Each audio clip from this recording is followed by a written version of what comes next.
যেসব সংস্কারের ব্যাপকতা অনেক সেগুলোর ক্ষেত্রে রাজনৈতিক দল ও অন্য অংশীজনদের সঙ্গে বৈঠক শুরু করবে অন্তর্বর্তীকালীন সরকার। ফেব্রুয়ারির মাঝামাঝি এই বৈঠক শুরু হবে। বৈঠকের থেকেই জাতীয় ঐকমত্য কমিশন কাজ শুরু করবে।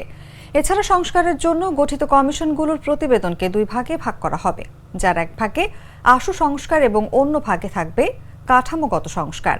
মঙ্গলবার রাষ্ট্রীয় অতিথি ভবন যমুনায় অন্তর্বর্তীকালীন সরকারের প্রধান উপদেষ্টা ডক্টর মোহাম্মদ ইউনূসের সঙ্গে রাষ্ট্রের বিভিন্ন খাত সংস্কারে প্রস্তাব তৈরির জন্য গঠিত ৬টি সংস্কার কমিশনের প্রধানদের বৈঠকে এসব সিদ্ধান্ত হয়।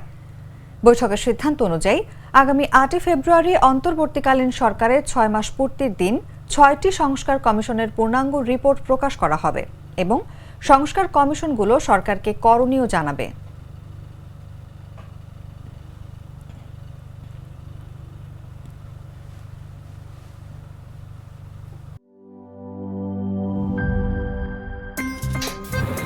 আমার একটা স্মার্ট সিদ্ধান্তে 25% গ্যাসের খরচ কমেছে। ভাবছেন কিভাবে? সাধারণ গ্যাস স্টোভ বদলে আমি এনেছি আরএফএল গ্যাস স্টোভ। এর সাইন্টিফিক নজল ও ব্রাস বার্নার ক্যাপ সমানভাবে তাপ ছড়িয়ে রান্না করে দ্রুত। তাই গ্যাসও বাঁচায় 25%, টাকাও বাঁচে 25%। আরএফএল গ্যাস স্টোভ নিরাপদ ও গ্যাস সাশ্রয়ী।